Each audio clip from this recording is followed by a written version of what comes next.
2024 സ്കൂളിലും പരിസരത്തും ലഹരി പദാർത്ഥങ്ങളുടെ ദുരുപയോഗം കഴിയുന്നതിനുള്ള ബിൽ. 2024 സ്കൂൾ പാർലമെന്റിൽ ഇനി പറയുന്ന രീതിയിൽ school authority substance abuse prevention committee എന്ന പേരിൽ ഒരു കമ്മിറ്റി രൂപീകരിക്കണം. ആളുകളും സംഘടിപ്പിക്കുക.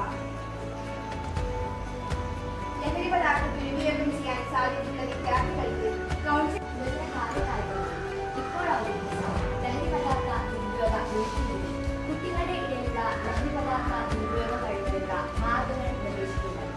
അതിലേറ്റവും പ്രധാനപ്പെട്ടത് സബ്സ്റ്റൻസ് അബ്യൂസ് പ്രിവെൻഷൻ കമ്മിറ്റിയുടെ രൂപീകരണം.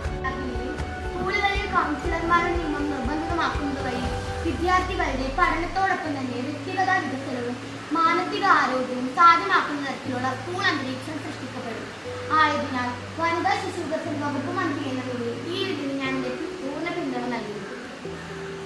ബഹുമാനപ്പെട്ട സ്പീക്കർ, ഓരോ കുട്ടിയുടെയും സമഗ്രമായ ആരോഗ്യമാണ് ഒരു രാജ്യത്തിന്റെ ഭാവി നിർണ്ണയിക്കുന്നത്. കുട്ടികളിലെ ലഹരി വസ്തുക്കളുടെ ദുരുപയോഗം അവരുടെ വികസന തലച്ചോറിനെയും ആരോഗ്യത്തെയും സാരമായി ബാധിക്കുന്നു. അതിനാൽ തന്നെ കുട്ടികൾക്ക് സംരക്ഷകരായി വർത്തിക്കേണ്ട സമൂഹത്തിലെ എല്ലാ പങ്കാളികൾക്കും ആവശ്യമായ ബോധവൽക്കരണം നടത്താനുള്ള ഈ ശ്രമങ്ങൾക്ക് പൂർണ്ണ പിന്തുണ അറിയിച്ചുകൊണ്ട് ആരോഗ്യക്ഷേമ വകുപ്പ് മന്ത്രി എന്ന നിലയിൽ ഈ ബില്ലിനെ ഞാൻ പൂർണ്ണമായി പിന്തുണയ്ക്കുന്നു. ബഹുമാനപ്പെട്ട വികസന കാര്യകാരുടെ മന്ത്രി അവതരിപ്പിച്ച ലഹരി പദാർത്ഥ